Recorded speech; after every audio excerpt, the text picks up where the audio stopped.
La rosa brotaba cada 5 años de un espino que solamente daba una flor de sin par hermosura.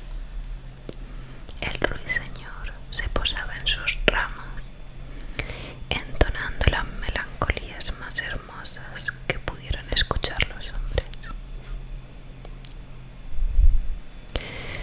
Estas eran las dos cosas más estimadas por el príncipe, y precisamente por ello las guardó cuidadosamente en unos cofres de plata que entregó a unos mensajeros para que los llevaran a la princesa.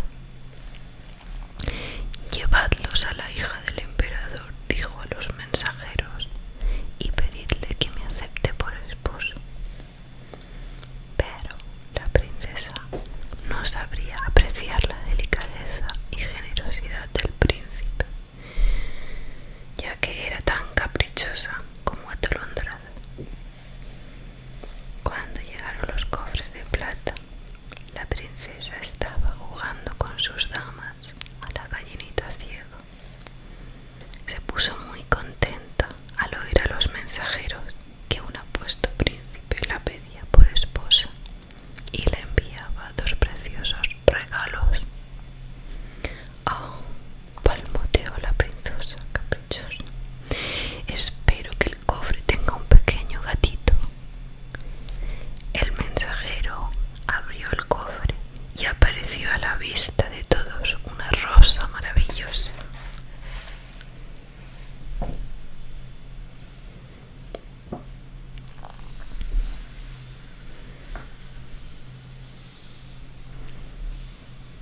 «¡Qué hermosa!», dijeron las damas de honor. «Preciosa, preciosa», dijo el emperador. Pero la princesa tocó la flor y se puso de muy mal humor, a punto de llorar. Luego la tiró al suelo y la pisoteó mientras gritaba: «No me gusta, no me gusta. Ni siquiera es una rosa artificial, solo es una flor natural». El emperador, que era muy pacífico y no quería ver disgustado a su hija, dijo a la princesa: «Cálmate, hija mía. Abramos el segundo cofre. Seguramente guardará un obsequio de tu agrado». Entonces la princesa dio unas palmadas, llamando a los criados, diciendo al mismo tiempo: «Traed el segundo cofre enseguida». Y un momento después, el segundo cofre de plata descansaba a los pies de la princesa, que impaciente y ansiosa levantó la tapa. En el mismo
Las campanillas sonaban alegremente, tocando una melodía maravillosa.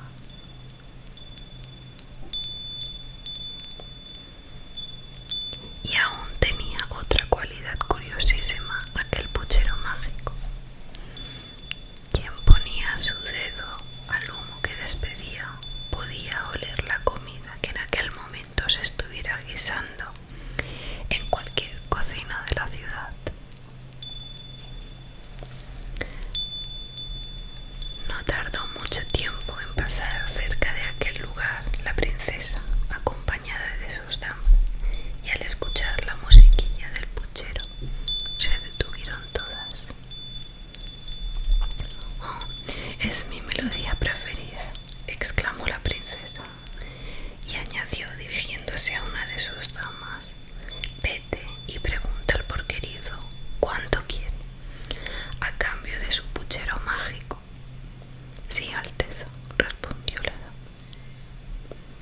y se dirigió al porquerizo, tratando de disimular la repugnancia que le producía acercarse a aquel hombre tan sucio y tener que pisar con sus brillantes zapatitos aquel terreno lleno de porquería.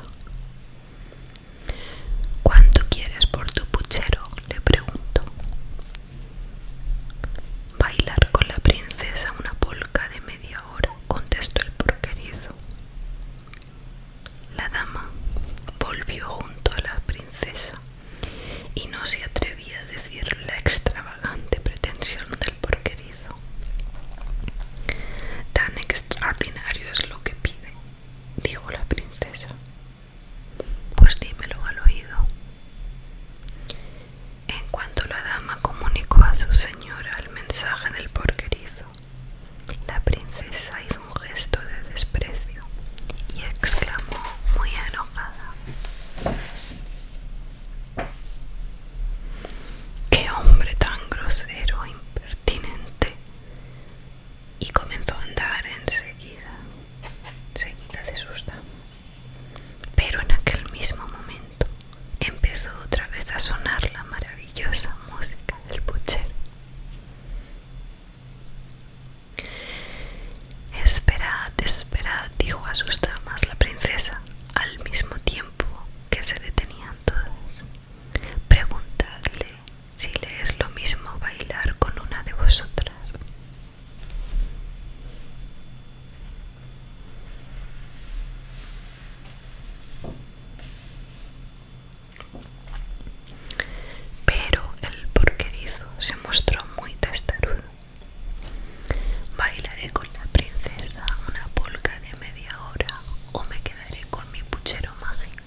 fuera todos de mi vista.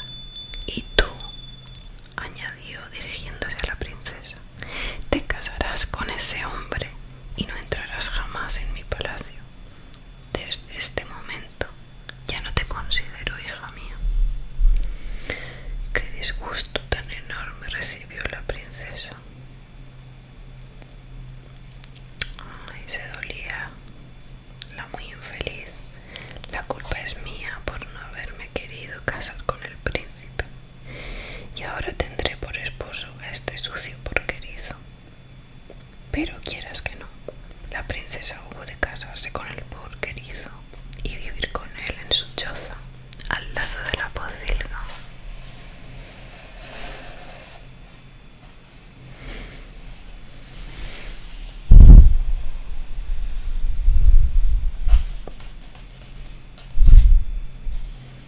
Aquí vemos toda la escena cuando sale el rey y le echa la bronca a su hija por bailar con un porquerizo que no está suelto.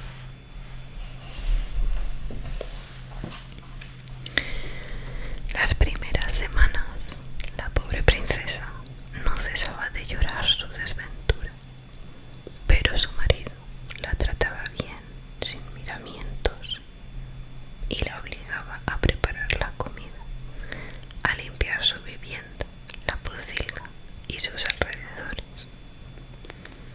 Pero, pasado cierto tiempo, la princesa supo encontrar alegría en su trabajo y descubrió las bellas cualidades que poseía su esposo. Sí, la princesa se enamoró profundamente del porquerizo, y en cuanto conquistó su cariño, no le habría cambiado por ningún príncipe de la tierra.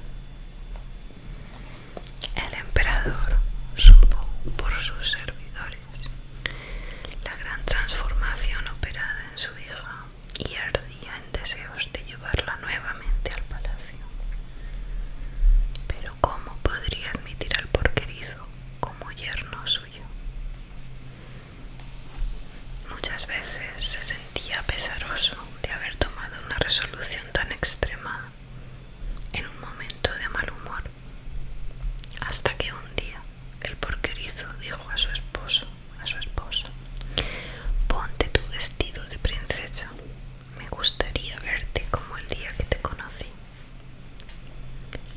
La princesa obedeció por complacer a su esposo. Muy bien, amada esposa, ahora iremos a visitar a tu padre. Una fina lluvia caía en aquel momento, y ante el asombro de la princesa, el porquerizo quedó transformado en el apuesto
le asegurara que Elisa viviría mucho mejor en la montaña.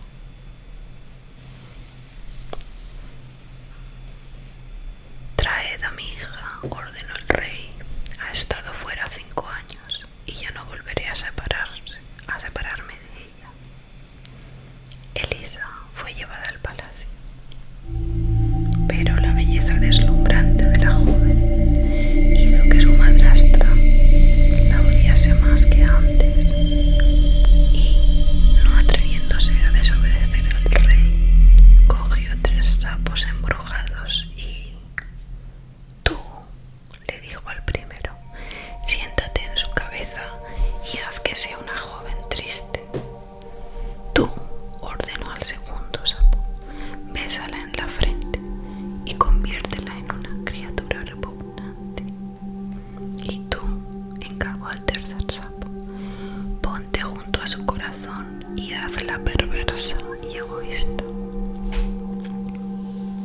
Pero Elisa era tan buena que los sapos, en cuanto la tocaron, quedaron convertidos en 3 amapolas.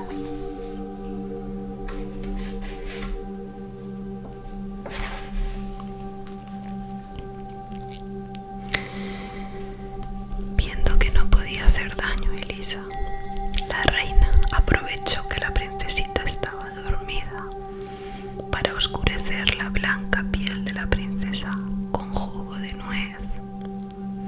La ensució la cara con grasa y enredó su cabello. El rey no reconoció a Elisa cuando la vio. «Esta no es mi hija», gritó horrorizado. «Enviadla lejos de aquí y buscadla».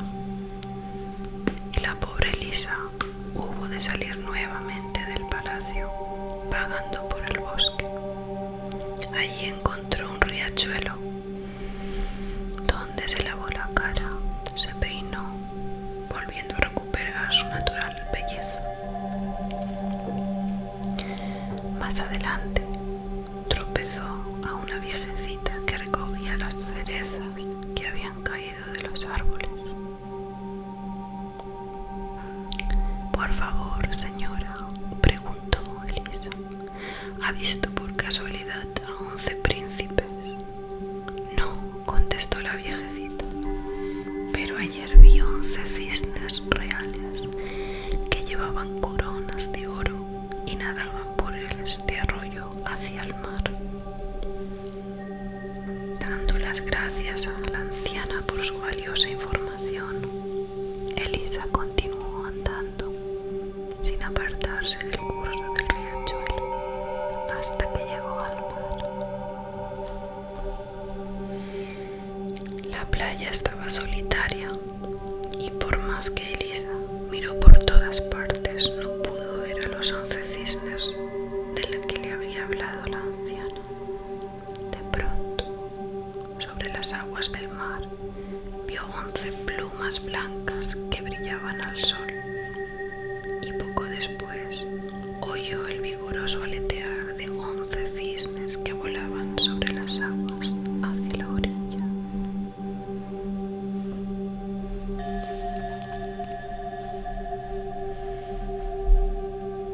Temblando de emoción, Elisa se ocultó y miró cómo se posaban blandamente en tierra los 11 cisnes reales.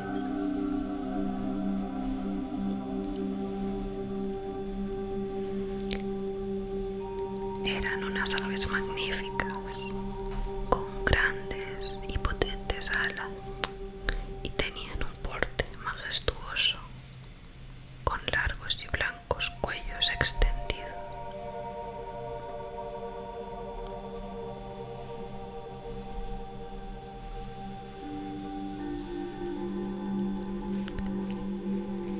No tardó en ocultarse el sol, entonces ocurrió algo portentoso. Los 11 cisnes se transformaron en 11 apuestos príncipes. Elisa no pudo reprimir un grito de alegría al reconocer a sus hermanos y corrió a sus brazos. «Elisa», exclamaron ellos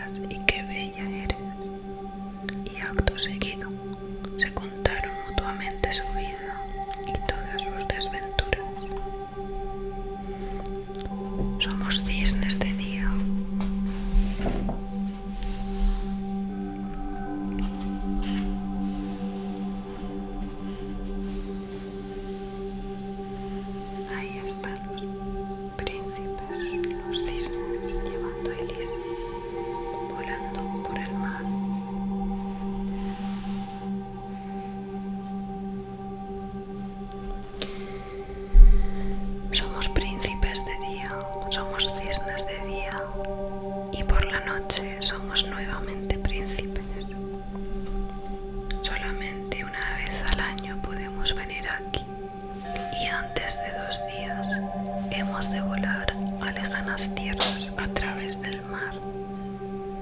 Tenemos que pensar la manera de llevarte con nosotros.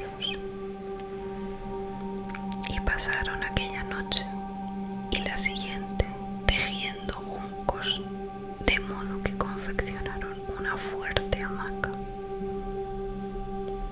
Cuando llegó el segundo amanecer, los cisnes cogieron con sus picos las cuerdas que sujetaban la hamaca y Elisa se acomodó en ella, volando sobre el inmenso mar.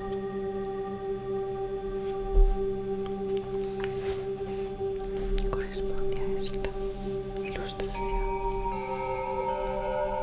Volando por encima del mar.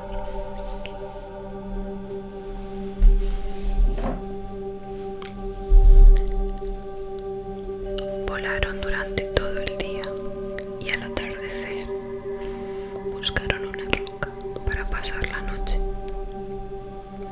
Lograron su intento poco antes de la puesta del sol. Entonces los 11 cisnes se tornaron príncipes y se acurrucaron en una pequeña roca en la que pasaron la noche mientras el encrespado mar rugía a su alrededor.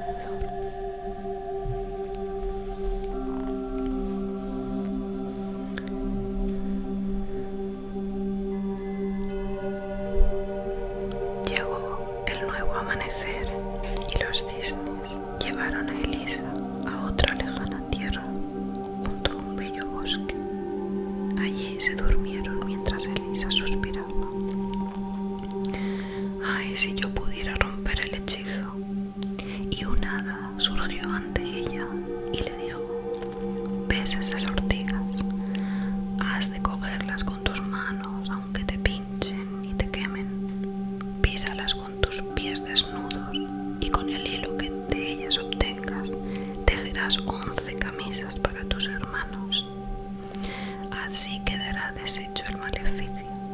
Pero una vez que empieces, no has de pronunciar ni una sola palabra hasta que hayas terminado, porque si hablas, todo se habrá perdido.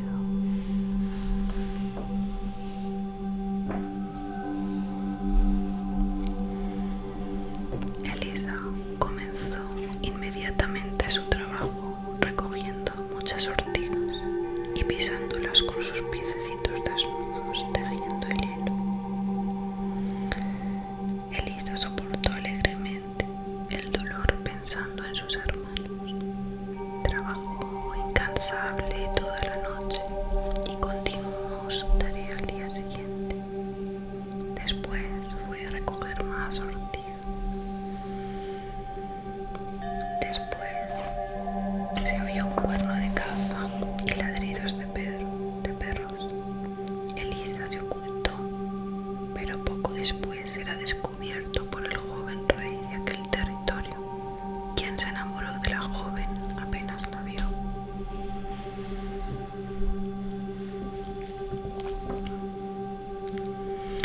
Elisa fue llevada al palacio, pero lloró amargamente hasta que pudo salir a recoger ortigas. Así fue hilando y tejiendo, y cuando terminó el hilo salió a buscar más, pero alguien la vio y corrió con la noticia al rey.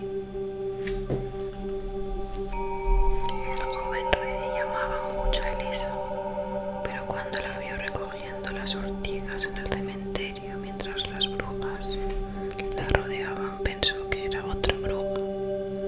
Entonces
Soy inocente, gritó Elisa una vez cumplida su obra. Juré callar hasta salvar a mis hermanos.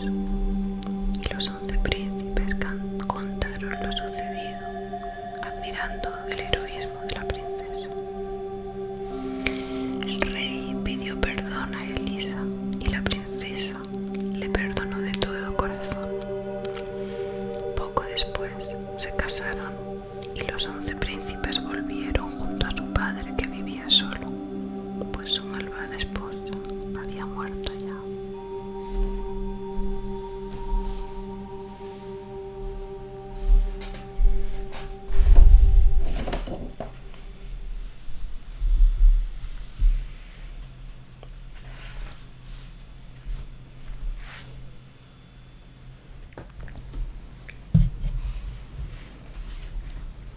El abeto.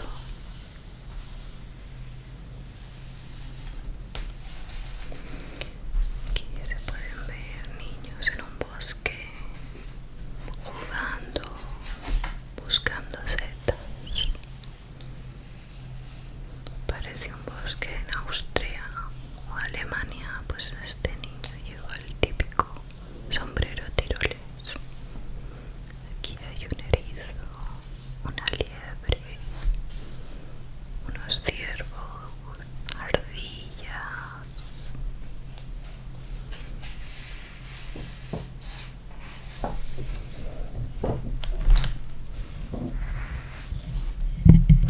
El abeto.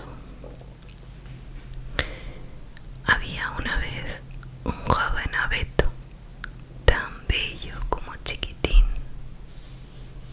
El viento acariciaba suavemente sus tiernas ramitas y el sol contemplaba embelesado el precioso color verde que las agujas del joven abeto ofrecían, más alegres y bellos que los demás árboles del bosque. El joven abeto vivía en un lugar privilegiado en medio de los demás árboles, pero no se sentía feliz y solo soñaba con ser mayor y dejar de ser un pequeño arbolito. Había una casa que le molestaba de modo especial, que las liebres saltaran sobre él cuando competían entre sí para ver quién de ellas daba el salto mayor. No me respetan porque soy pequeñito, pensaba el joven abeto. Pero cuando crezca, las liebres no tendrán más remedio que procurar no tropezar conmigo, porque entonces mi tronco será fuerte como los abetos de muchos años. Además, en mis ramas anidarán los pajaritos, el viento silbará con fuerza en mis poderosas ramas y desde lo alto de mi copa podré ver el paisaje mucho mejor que ahora, porque ahora solo puedo ver unos pocos árboles que me rodean.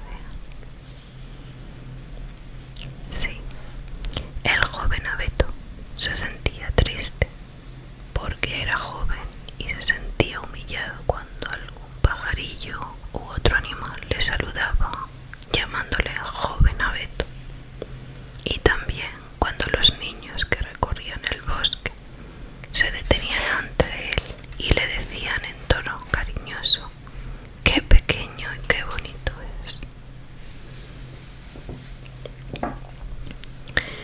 Pero luego se sentaban a merendar a la sombra de los árboles más viejos y allí hablaban de sus cosas y se contaban hermosos cuentos que él nunca podía oír bien.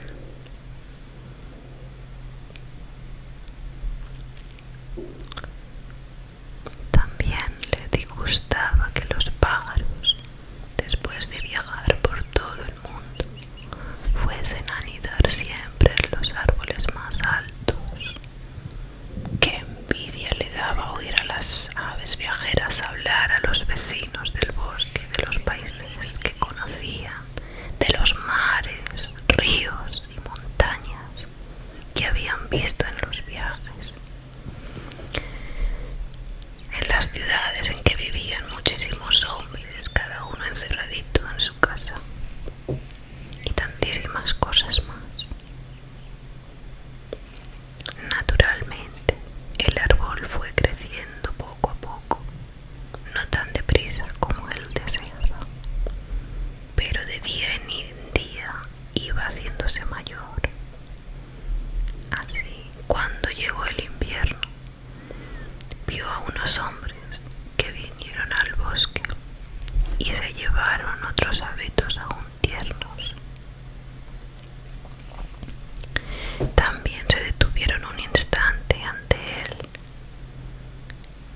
y uno de los hombres les dijo: «Va, dejémoslo porque todavía es muy pequeño. Para las próximas navidades estará mucho mejor». Aquello fue una nueva humillación para el joven abeto. Le habría gustado ir con los demás arbolitos, aun cuando le hubieran cortado por su base como a los otros. Quiso preguntar a algún pájaro el destino de los compañeros del bosque, pero aquel invierno no había quedado un solo pajarillo en los árboles cercanos. «Disfruta con nosotros», le decían el viento y el tibio sol invernal. «Créenos, jamás serás tan feliz como ahora».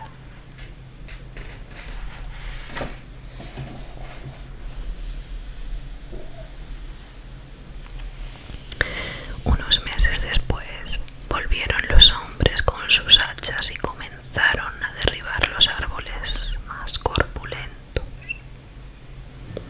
«¿A dónde los llevan?», preguntaba el joven abeto, pero ni los pajarillos supieron responderle. Solo la cigüeña, que iba todos los años a pasar el invierno en África, le dijo: «Cuando yo regresaba de Egipto, me crucé con varios barcos que tenían sus mástiles nuevecitos y eran árboles de este bosque, porque me dieron recuerdos para ti». «Oh, ¿quién pudiera ser muy alto para ir de mástil en un barco?», exclamó el joven abeto. «Dime, cigüeña, ¿es muy grande el mar?». «Sería muy largo de explicar», respondió la cigüeña, y se marchó volando. «Alégrate de ser joven», decían al joven abeto los rayos del sol. «Alégrate de vivir sano y fuerte». Sin embargo, el joven abeto no comprendía que jamás sería tan feliz como entonces. No sabía disfrutar de su juventud, llena de fuerza y de vigor. Llegó otra vez el invierno y los hombres volvieron a cortar otros arbolitos que iban eligiendo. Pero al joven abeto tampoco quisieron tomarlo en cuenta esta vez. «¿A dónde los llevarán?», pensaba el joven abeto. «¿Por qué? ¿Por qué les habrán dejado todas sus ramas? ¿Y por qué no me llevan a mí? Algunos arbolitos son más pequeños que yo». Los pajaritos le dijeron: «Nosotros los vimos en las casas de la ciudad. Los hombres los colocan en la mejor de sus habitaciones y los adornan con los objetos más preciosos, regalos, juguetes y dulces. También ponen en sus ramitas muchas velas encendidas en lo más alto. Colocan una estrella brillante. Están preciosos».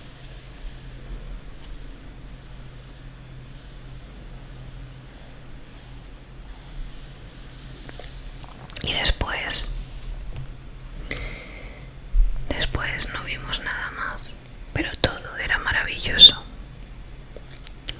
El joven abeto soñaba con ir un día a una casa de la ciudad para que los hombres adornaran sus ramas con velas encendidas y con la estrella en su cima.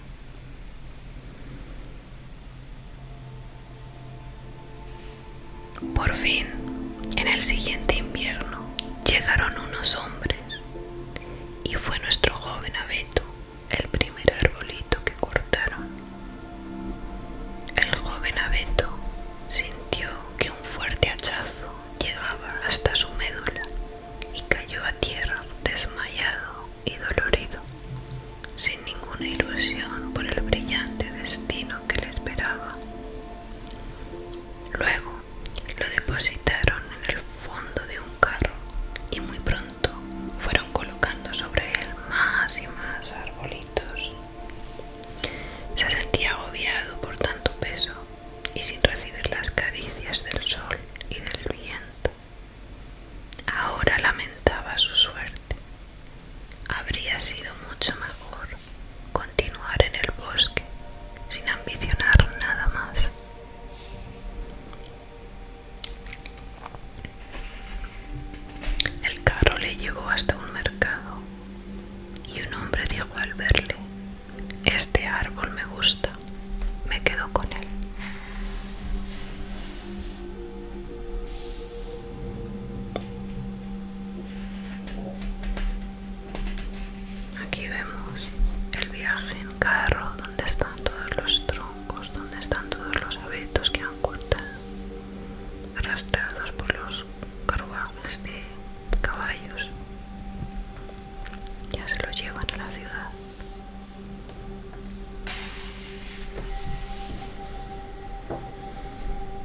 bosque para contar a sus compañeros cuánto había visto y contarles el cuento de Clumpe Dumpe que acababa de aprender. De pronto apagaron todas las velitas y se retiraron, dejando al joven abeto solo y a oscuras. Sintió añoranza de su bosque y de las claras noches de luna llena, cuando escuchaba el croar de las ranas y el cantar del mochuelo, que siempre le habían parecido aburridísimos. Pero en fin, trató de consolarse, pensando: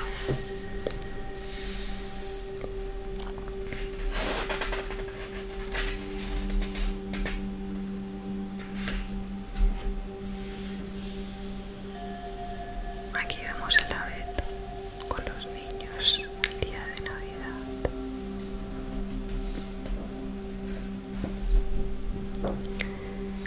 Trató de consolarse, ya que hubiera sido peor haber terminado como mástil en un barco velero. Pero pocos días después, los criados le despojaron de todos sus adornos y le subieron a un desván en el que se amontonaban los trastos viejos.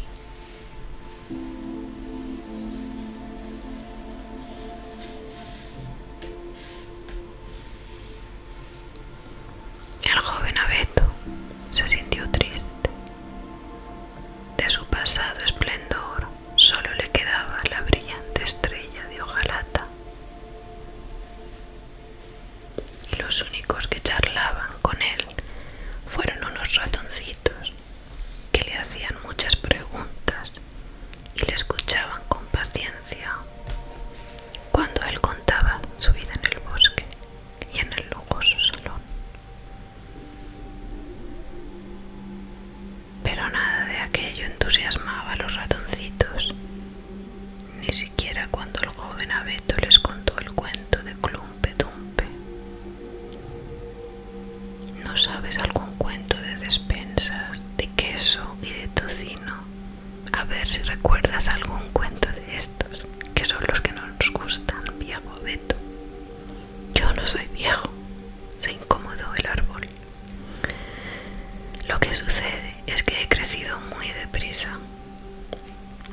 Pero, viendo que no sabía más cuento que el de Clumpe Dumpe, hasta los ratoncitos dejaron de reunirse junto a él y ya no le hicieron más caso.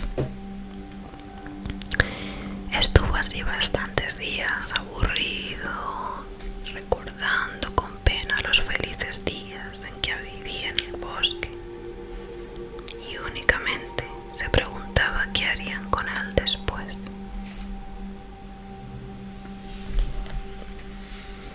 No me sacarán ya nunca de aquí, pensaba. Y sí le sacaron del desván. Le llevaron a un pequeño patio contiguo a un jardín donde jugaban los niños que había conocido en Navidad. ¡Hey, mirad!, dijo un chiquillo. El árbol de Navidad tiene todavía su estrella. El chiquillo prendió en su vestido la estrella de hojalata y se fue a jugar con sus compañeros. Ya nadie hizo el menor caso del abeto, que cada día estaba más mustio y feo. Por fin, un criado se acercó a él y lo fue partiendo con un hacha hasta dejarlo convertido en un montón de leña que muy pronto ardió en el fuego debajo de una gran olla. Y nadie volvió a acordarse más del pequeño abeto, que no supo apreciar la felicidad que en el bosque le había correspondido.